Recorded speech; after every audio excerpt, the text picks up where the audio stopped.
Hello बच्चों, कैसे हैं आप लोग। आज स्कूल की पढ़ाई चैनल पे हम लोग लेक्चर नंबर 2 कर रहे हैं। नंबर सिस्टम हम लोग पढ़ रहे थे क्लास 9 के लिए। लेक्चर नंबर 2 है ये।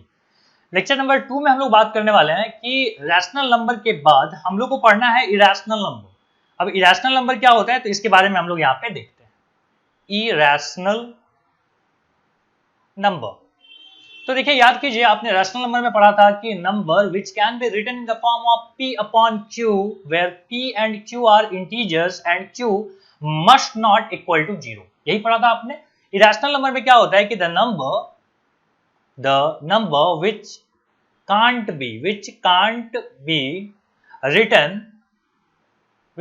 B written in the form of p upon q where p and q are integers।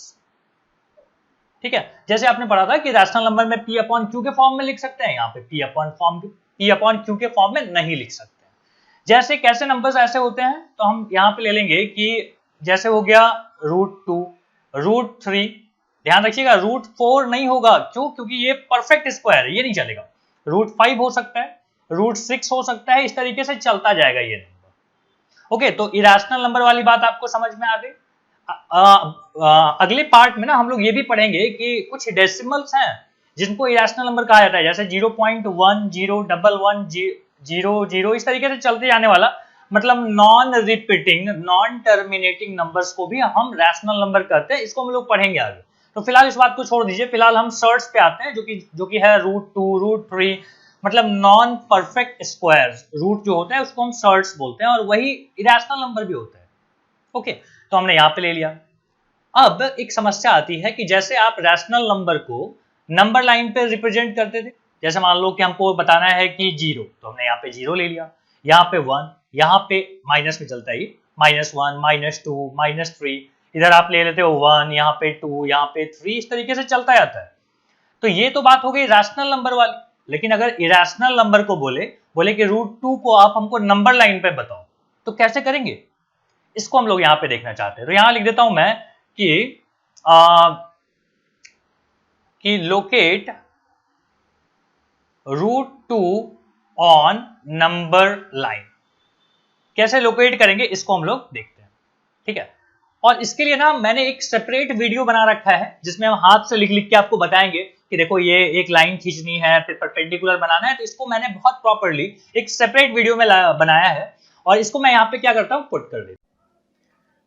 Hello बच्चों, देखो आज हम लोग देख रहे हैं कि स्क्वायर रूट जो हम लोग बनाने आता है, जैसे √2, √3, √4, √5, इस तरीके से उसको हम लोग स्पाइरल फॉर्म में जो बनाते हैं वो कैसे बनाते हैं। सबसे पहले आपने क्या किया, एक लाइन खींच लिया, और इस लाइन पे आपको 1 सेंटीमीटर का एक पहले लाइन लेना है। तो हमने यहाँ पे मार्क कर दिया 0, 1, 2, 3, 4, इस तरीके से। और जहाँ पे आपने 1 मार्क किया ना, वहाँ से एक परपेंडिकुलर मुझे चाहिए। कितना का चाहिए परपेंडिकुलर? 1 सेंटीमीटर का। तो परपेंडिकुलर आप क्या कर सकते हैं, प्रोटेक्टर यूज करके बना सकते हो। तो हमने 1 सेंटीमीटर बना लिया। अब ये जो यहाँ पे हाइपोटेनस है ना, यही है अपना √2। कैसे? तो पाइथागोरस थ्योरम यूज करके देख लो कि 1 का स्क्वायर प्लस 1 का स्क्वायर क्या होता है, ये होता है कितना, 1 + 1 दैट इज √2। सिमिलरली फिर क्या करना, फिर उसी हाइपोटेनस पे ना एक और परपेंडिकुलर बनाना। कैसे बनाओगे? प्रोटेक्टर से बना लेना, और उसकी लंबाई होनी चाहिए 1 सेंटीमीटर। तो ध्यान से कि 1 सेंटीमीटर ही आप स्केल पे लेना। तो मैं दिखाने के लिए यहाँ पे दूसरा तरफ वाला ये पार्ट यूज कर रहा हूँ, आपको 1 सेंटीमीटर लेना है, ठीक है। तो अगला जो आएगा ना वो अपने आप आएगा √3। कैसे? इसका प्रूफ भी है कि √2 का स्क्वायर प्लस 1 का स्क्वायर का रूट निकाल लेंगे तो क्या आएगा, √3 आएगा। मतलब ये जो हाइपोटेनस है, सेकेंड वाला हाइपोटेनस, ये कितना है, √3 है। अगली बार आपको फिर से यही प्रोसेस अपनाना है, मतलब फिर से आप परपेंडिकुलर बनाएंगे, उसकी लंबाई होनी चाहिए 1 सेंटीमीटर, और फिर से ये क्या हो जाएगा, ये हो जाएगा √4। तो √2 बन गया था, 3 बन गया, अब की बार √4 भी बन गया। अच्छा, √4 बाय द वे 2 होता है, तो आप जब चेक करोगे ना स्केल पे तो ये 2 सेंटीमीटर आएगा। खैर, फिर आपको चाहिए मान लो √5 बनानी है, तो √5 भी बना लीजिए। तो √5 कैसे बनेगा, फिर से ये जो नया हाइपोटेनस है उसी के ऊपर आपको परपेंडिकुलर बनानी है। कैसे बनाया जाता है परपेंडिकुलर? तो आप क्या करेंगे, वहां पे फिर से प्रोटेक्टर यूज करेंगे और 90 डिग्री बना के, और उसकी लंबाई होनी चाहिए 1 सेंटीमीटर। सेम प्रोसेस जो है ना वो बार बार रिपीट होता जाएगा, और जब बार बार ये रिपीट होगा तो आप जहां तक आप पहुंचना चाहते हैं वहां तक आप पहुंच जाइएगा। ओके, तो आई होप आपको क्लियर होगा ये चीज़। सो मैं यहाँ पे तेजी से आपको रूट 8 तक बना के बता देता हूँ, ठीक है। तो यहाँ से वीडियो मैं फास्ट कर देता हूँ। ओके, तो रूट 8 तक बनाने के लिए रूट 6 बना लीजिएगा, फिर उसके बाद रूट 7 है, फिर उसके बाद रूट 8 है। तो फटाफट आप इस वीडियो को देखो, रूट 8 तक हमने बनाया हुआ है, आपको समझ में आ गया होगा। और अगर आपको समझ में आ गया है ना, तो आप क्या करो कि मुझे कमेंट करो, ठीक है। चलिए, नंबर लाइन पे आपने इरेशनल नंबर को रिप्रेजेंट करना तो सीख लिया। अब एक्सरसाइज स्टार्ट करते हैं। फर्स्ट क्वेश्चन हम लोग को क्या बोलता है कि state whether the following statement are true और फॉल्स, जस्टिफाई योर आंसर।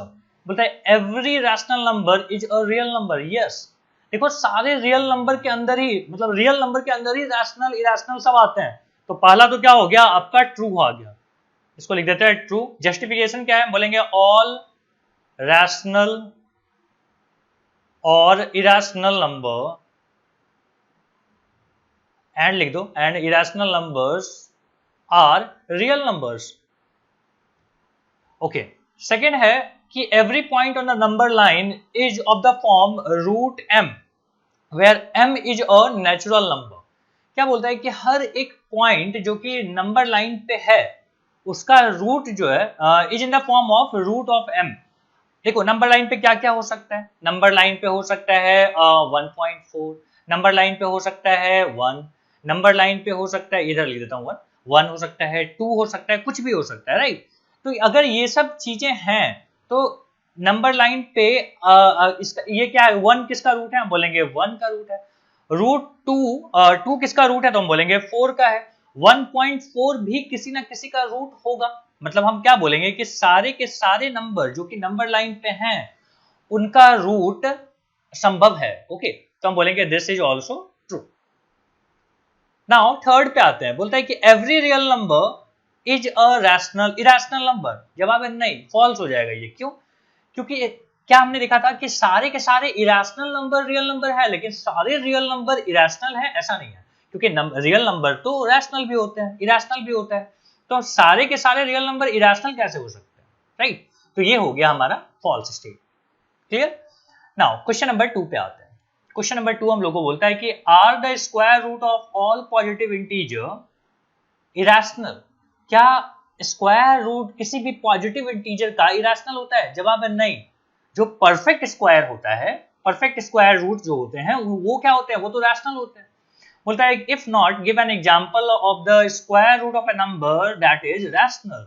बिल्कुल हम लोग दे देते हैं। तो क्वेश्चन नंबर 2 का एक्सप्लेनेशन मैं यहाँ पे लिख रहा हूँ, ठीक है। क्वेश्चन नंबर 2 हम बोलेंगे रूट 4, ठीक है, root 4 is a positive square root, right. Positive square root है और इसका मतलब होता है that is equal to 2 and 2 is a rational number.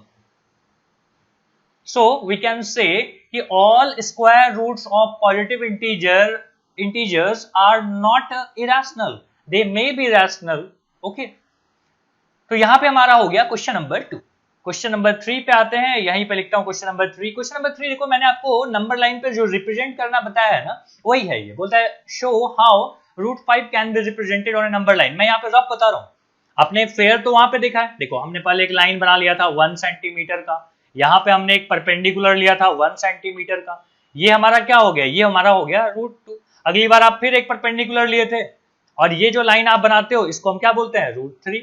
ये सब आपने फेयर देखा है ना, वीडियो जहां पे आप स्किप नहीं किए होंगे उम्मीद है। तो रूट 3 ये हो गया। इसी तरीके से अगला बनेगा आपका रूट 4 और अगला बन जाएगा आपका रूट 5, ठीक है। इस तरीके से रूट 5 बनाएंगे आप। उसके बाद एक एक्टिविटी करने के लिए बोला गया है कि देखो आप ना एक स्क्वायर रूट स्पाइरल बना लो। यही तो है स्क्वायर रूट स्पाइरल जो हम लोग क्वेश्चन नंबर 3 में डिस्कस कर रहे हैं और जिसको मैंने कंस्ट्रक्शन करके बताया है, ठीक है। तो ये एक्टिविटी आप खुद से परफॉर्म करो जिसमें रूट 2 आए, रूट 3 आए, रूट 4 आए, रूट 5 आए, इस तरीके से चलता जाएगा।